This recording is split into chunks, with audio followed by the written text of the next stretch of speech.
Assalamualaikum warahmatullahi wabarakatuh. Perkenalkan, kami dari kelompok 7 akan mempresentasikan tentang perjanjian penghindaran pajak berganda menggunakan metode kredit penuh yang diampu oleh Bapak dosen Herman Wijaya, SE MAK. Berikut ini adalah anggota dari kelompok 7: Anggi Dela Rusadi, Nusyaman Iqbal, Mariatul Tifia. Selamat menyaksikan. Perjanjian penghindaran pajak berganda atau P3B. Adapun pengertian, menurut Departemen Keuangan, perjanjian penghindaran pajak berganda atau P3B adalah perjanjian internasional di bidang perpajakan antar kedua negara guna menghindari pemajakan ganda agar tidak menghambat perekonomian kedua negara dengan prinsip saling menguntungkan antar kedua negara dan dilaksanakan oleh penduduk antar dua negara yang terlibat dalam perjanjian tersebut. Adapun tujuan, 1. Tidak terjadi pemajakan berganda yang memberatkan iklim dunia usaha. 2. Peningkatan investasi modal dari luar negeri ke dalam negeri. 3. Peningkatan sumber daya manusia. 4. Pertukaran informasi guna mencegah penggelakan pajak. 5. Kedudukan yang setara dalam hal pemajakan antara kedua negara. Tahapan proses P3B atau Perjanjian Penghindaran Pajak Berganda. Yang pertama, tahap komunikasi awal. Yang kedua, tahap negosiasi. Yang ketiga, tahap pemarahan. Yang keempat, tahap penandatanganan. Tahap kelima, yaitu pengesahan. Yang keenam, tahap pemberlakuan. Tahap ketujuh, yaitu pemberlakuan ketentuan P3B. Dan tahap terakhir adalah tahap penghentian.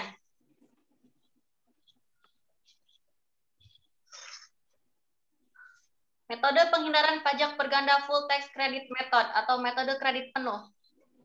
Metode kredit penuh atau full tax credit method yaitu mengurangkan pajak yang terutang atau dibayar di luar negeri sepenuhnya terhadap pajak dalam negeri yang dikenakan terhadap penghasilan tersebut. Selanjutnya di sini ada contoh kasus tentang metode kredit penuh. Wajib pajak Anggi yang bertempat kedudukan di negara Indonesia mendapat penghasilan dari luar negeri yang bersumber dari negara Amerika sebesar 100 juta. Atas penghasilan sebesar 100 juta tersebut, WP Anggi telah dikenakan pajak sesuai tarif pajak yang berlaku di negara Amerika sebesar 20%, yaitu 20 juta. 20 juta ini dari mana? Dari 100 juta dikalikan dengan 20%, hasilnya 20 juta. WP Anggi juga mempunyai penghasilan yang bersumber dari dalam negeri di negara Indonesia sebesar 200 juta. Adapun tarif pajak yang berlaku di negara Indonesia adalah 25%. Apabila negara Indonesia menerapkan metode kredit pajak penuh, maka pajak terutang dan pajak yang kurang dibayar dihitung sebagai berikut. Penghasilan dari dalam negeri atau Indonesia sebesar 200 juta. 200 juta dari mana? Dari penghasilan. Dari contoh soal yang 200 juta ini. Penghasilan dari luar negeri Amerika sebesar 100 juta. 100 juta ini ada di soal yang penghasilan WP Anggi dari luar negeri 100 juta. Jumlah penghasilan globalnya 300 juta. 300 juta ini dari mana? Dari 200 juta ditambah dengan 100 juta. Hasilnya 300 juta. Pajak terutang tarifnya 25%. 25% dikalikan dengan 300 juta. Hasilnya 75 juta. Jumlah pajak yang telah dibayarkan di negara Amerika sebesar 20 juta. 20 juta ini dari mana? Dari 100 juta dikalikan dengan tarif pajak Amerika sebesar 20%. Hasilnya 20 juta. Dikreditkan seluruhnya terhadap pajak penghasilan global 75 juta.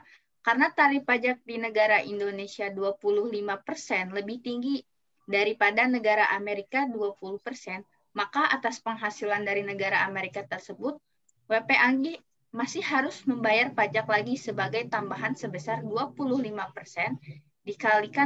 dikurangi dengan 20%, dikalikan dengan 100 juta atau sebesar 5 juta. 5 juta ini dari mana? Dari 25%, dikurangi 20%, hasilnya 5%. 5% ini dikalikan dengan 100 juta atau hasilnya sebesar 5 juta. Sekian materi presentasi tentang perjanjian penghindaran pajak berganda menggunakan metode kredit penuh dari kelompok 7. Terima kasih atas perhatian semua yang telah menonton video ini. Wassalamualaikum warahmatullahi